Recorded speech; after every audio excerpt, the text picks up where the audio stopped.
తెలంగాణ రాష్ట్ర ప్రభుత్వము కులగణనను దిగ్విజయంగా పూర్తి చేసుకొని ఆ నేపథ్యంలోనే స్థానిక సంస్థల్లో 42% రిజర్వేషన్స్ ఇస్తున్న సందర్భంలో రిజర్వేషన్ విధానంపై బీజేపీ చెప్తున్న సందేహాలు, కుట్రపరమైన అంశాలు ఏవైతున్నాయో వాటిని కౌంటర్ చేసే క్రమంలోనే ఈ ప్రెస్ మీట్ ఏర్పాటు చేయబడింది. నేను డాక్టర్ రియాజ్, తెలంగాణ రాష్ట్ర కాంగ్రెస్ పార్టీ అధికార ప్రతినిధి, అట్లాగే రాష్ట్ర గ్రంథాలయ పరిషత్ చైర్మన్.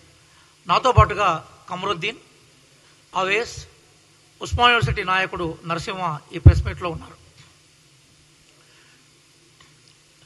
మిత్రులారా, భారత రాజ్యాంగం ఆర్టికల్ 15 క్లాస్ 4, ఆర్టికల్ 16 క్లాస్ 4 వీటి ప్రకారం రిజర్వేషన్లను ఇచ్చే అవకాశము రాష్ట్ర ప్రభుత్వాలకు అట్లాగే కేంద్ర ప్రభుత్వానికి భారత రాజ్యాంగం ఇచ్చింది. చాలా ఆశ్చర్యం ఏంటంటే, రిజర్వేషన్లకు ప్రాతిపదికగా వెనుకబడతనమైనప్పుడు ఆ వెనుకబడతనాన్ని గుర్తించే క్రమంలో కులగణన, ఒక సామాజిక ఆర్థిక సర్వే తీసుకొని కొన్ని కులాలను వాళ్ళు ప్రాక్టీస్ రీత్యా ఇస్లాంను ఆచరించిన వెనుకబడిన కులాలుగా గుర్తించి ఈరోజు రిజర్వేషన్ కేటగిరీలోకి చేర్చినప్పుడు బీజేపీ ప్రధానంగా ఇక్కడున్న బండి సంజయ్ గారు కానీ, కిషన్ రెడ్డి గారు కానీ, ఆ పార్టీ అధినేత రామచంద్రరావు గారు కానీ ఆబ్జెక్షన్ చెప్పడం అనేది చాలా ఆశ్చర్యం కలిగిస్తూ ఉన్నది. వాస్తవంగా వెనుకబడిన కులాలు, ముస్లిం సమాజానికి సంబంధించిన వెనుకబడిన కులాలు ఏవైతున్నాయో వాటి రిజర్వేషన్ 1882 అంటర్ కమిషన్ దగ్గర నుంచే మొదలైంది. బ్రిటిష్ టైంలోనే ఈ రిజర్వేషన్లు కంటిన్యూ అవుతూ వచ్చాయి. స్వతంత్రం వచ్చిన తర్వాత 1951లోనే తమిళనాడులో ఈ రిజర్వేషన్ తీసుకొచ్చారు. 57లో కేరళలో ముస్లిం సమాజంలో వెనుకబడిన కులాలకు రిజర్వేషన్ ఇచ్చారు. బీజేపీ అధికారంలో ఉన్న ఉత్తరప్రదేశ్, మధ్యప్రదేశ్లో 1977 నుంచి అమల్లోకి వచ్చాయి. ఈరోజు బీజేపీకి ఆదర్శ రాష్ట్రంగా చెప్పుకుంటున్న గుజరాత్లో 1978 నుంచే రిజర్వేషన్స్ వచ్చాయి. ఈరోజు బీజేపీ పాలిత రాష్ట్రాలు, అనేక రాష్ట్రాల్లో ముస్లిం రిజర్వేషన్స్ కొనసాగుతూ ఉన్నాయి. ఈ విషయాన్ని గౌరవ ప్రధాని నరేంద్ర మోడీ గారు పదే పదే చెప్పుకుంటూ వచ్చారు. రాజ్నాథ్ సింగ్ గారు కానీ, నరేంద్ర మోడీ గారు కానీ, అమిత్ షా గారు చెప్తున్న విషయాలు ఏంటంటే, పస్మందా ముస్లింలకి మేము రిజర్వేషన్లు ఇవ్వడానికి వ్యతిరేకం కాదంటున్నారు. అంటే పస్మందా ముస్లింలు అంటే వెనుకబడ్డ ముస్లింలు, సామాజికంగా అణచివేయబడ్డ ముస్లింస్.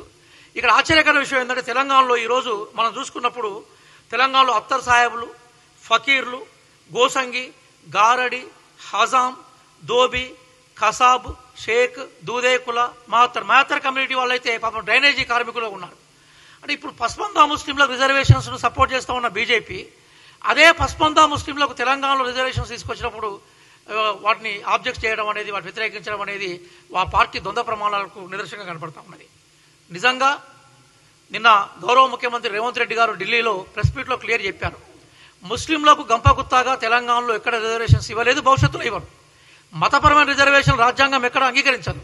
కానీ ఈరోజు ఆ సర్వే రిపోర్ట్లోనే చాలా క్లియర్గా సామాజిక, ఆర్థిక, విద్యాపర వెనుకబడతానని గుర్తించే కుల గణాంకాలుగా క్లియర్గా చెప్పిన తర్వాత కూడా దాన్ని ఆబ్జెక్ట్ చేయడం అనేది చాలా చాలా హాస్యాస్పదం. ఈరోజు మేము ఒకటే సవాల్ చేస్తున్నాం. ఈరోజు ప్రధానమంత్రి నరేంద్ర మోడీ గారు ఏమన్నారు, గుజరాత్లో మేము 38 కులాలకు రిజర్వేషన్ ఇస్తామని చెప్పాడు ఆయన. అట్లాగే ఉత్తరప్రదేశ్లో ఈరోజు యోగి ఆదిత్యనాథ్ ముఖ్యమంత్రి అయినాక ముస్లింలు వెనుకబడ్డ కులాలను మరికొన్ని కులాలలో చేర్చారు. అంటే ఉత్తరప్రదేశ్లో ఒక నీతి, తెలంగాణలో ఒక నీతి ఉంటుందా? గుజరాత్లో ఒక నీతి ఉంటుంది, తెలంగాణలో ఒక నీతి ఉంటుందా? మధ్యప్రదేశ్లో ముస్లిం వెనుకబడ్డ కులాలకు ఒక నీతి, తెలంగాణలో ఒక నీతి ఉంటుందా? అంటే క్లియర్గా మనకు ఏమర్థమవుతా ఉందంటే, పేద ముస్లింల భుజాల మీద తుపాకులు పెట్టి బీసీ రిజర్వేషన్లను కాల్చే ప్రయత్నాన్ని ఈరోజు బీజేపీ చేస్తూ ఉన్నది. వాళ్ళకు బీసీ రిజర్వేషన్స్ ఇవ్వడం ఇష్టం లేదు. అందుకోసమే ఆ పార్టీ నేత రామచంద్ర గారు ఏమన్నారంటే క్లియర్గా, మేము దీన్ని 9th షెడ్యూల్లో చేర్చాం, మేము దీన్ని 10th షెడ్యూల్ దాకా తీసుకుపోం, మేము దీన్ని అసలు షెడ్యూల్లోకే మేము తీసుకొచ్చే ప్రయత్నం మేము చేయం, రాజ్యాంగ సవరణకి అవకాశం లేదని చెప్పారు.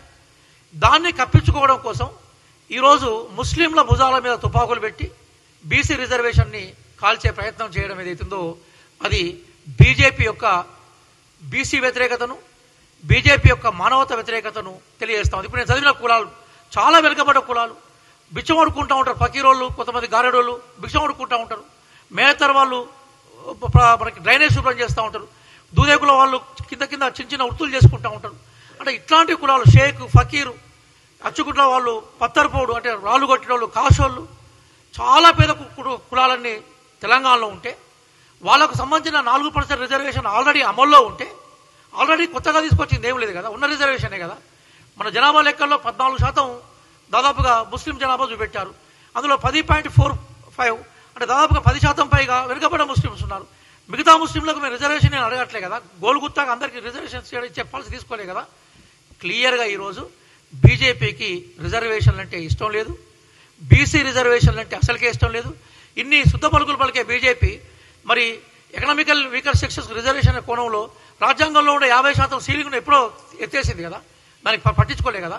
నువ్వు ఆ రోజు 50% సీలింగ్ను ఎత్తేసినప్పుడే బేసికల్గా మనకు అర్థమైన విషయం ఏంటంటే మీరు ఈ రాజ్యాంగాన్ని వాటికి చూపెడుతున్నారు అంతే తప్ప మీరు కోరుకున్న వాళ్ళకి రిజర్వేషన్ ఇస్తూ ఉన్నారు. మరి అక్కడ సభ అయింది, ఇక్కడ సభ కాకుండా ఎట్లా ఉంటుంది? మరి మేమేమంటున్నాం అంటే ఈరోజు కోర్టులో బేసికల్గా ఈ విషయంలో మాకు న్యాయం వస్తుందని నమ్ముకుంటాం. ఎందుకోసం అంటే ఈరోజు రిజర్వేషన్ మేము అల్లాటప్పగా తీసుకురాలేదు, ఒక గణన చేస్తాం, ఒక సైంటిఫిక్ ఎంటిటీ ఉంది, డాక్యుమెంటేషన్ ఉంది. ఈ డాక్యుమెంటేషన్లో వెనుకబడతనానికి సంబంధించిన ఇండికేషన్స్ వచ్చాయి కాబట్టి ఖచ్చితంగా ఇది నిలబడుతుంది.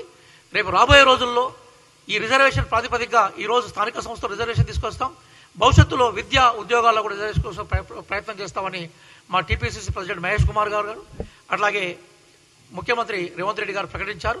దీన్ని అందరూ ఆదరించాలని కోరుకుంటూ బీఆర్ఎస్ ఈరోజు గోడ మీద పిల్లిలాగా కూర్చున్నది, గోడ మీద కోతిలాగా కూర్చున్నది, ఎటు వంపు అయితే అటు దొరకడానికి సిద్ధంగా ఉన్నది. నిజంగా బీఆర్ఎస్కే చిత్తశుద్ధి ఉంటే తెలంగాణలో ఉండే ముస్లిం వెనుకబడిన కులాలు అంటే 14% జనాభాలో దాదాపుగా 10% పైగా ముస్లిం వెనుకబడిన కులాల పట్ల ప్రేమే, సానుభూతే ఉంటే వెంటనే బీజేపీకి సంబంధించిన ఆర్గ్యుమెంట్ కౌంటర్ చేయాల్సిందిగా మేము కోరుకుంటున్నాం. మీరు కనుక మాట్లాడుకుంటే బీజేపీ మీరు ఒకటే నాణానికి రెండు వైపులా ముఖాలుగా చూడాల్సి వస్తున్న విషయాన్ని కూడా బీఆర్ఎస్కి హెచ్చరిస్తున్నాం. కాబట్టి మీ ద్వారా ప్రజానికానికి విజ్ఞప్తి చేసేది ఏంటంటే ముస్లింలో వెనుకబడ్డ కులాలు అంటే వెనుకబడ్డ కులాలు ఏవైతున్నాయో మత ప్రాతిపదిక కాదు, సామాజిక కోణం ప్రాతిపదికగా ఈ కులగణన జరిగినప్పుడు దీన్ని బీసీ సోదరులతో కలిసి ఈ సమాజంలో వెనుకబడ్డ సామాజికంగా, ఆర్థికంగా, విద్యాపరంగా వెనుకబడ్డ ఈ సమాజానికి సంబంధించిన వాళ్ళకు కూడా అవకాశాలు రావాలని కోరుకుంటూ దీన్ని సాగ్గా చూసి రిజర్వేషన్లు మొత్తం ఆపివేయాలని కుట్రపడుతున్న బీజేపీ విధానాలని మీ ద్వారా ఎండగట్టాలని ప్రజానీకానికి, రిజర్వేషన్ ప్రేమికులకి, అట్లాగే ప్రజాస్వామ్యాన్ని, సామాజిక న్యాయాన్ని ప్రేమించే వాళ్ళకి విజ్ఞప్తి చేస్తున్నాం.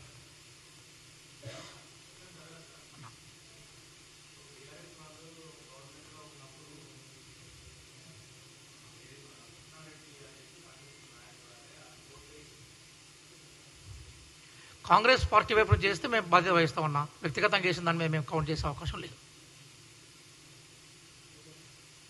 ఓకేనా? థ్యాంక్ యూ అన్నా.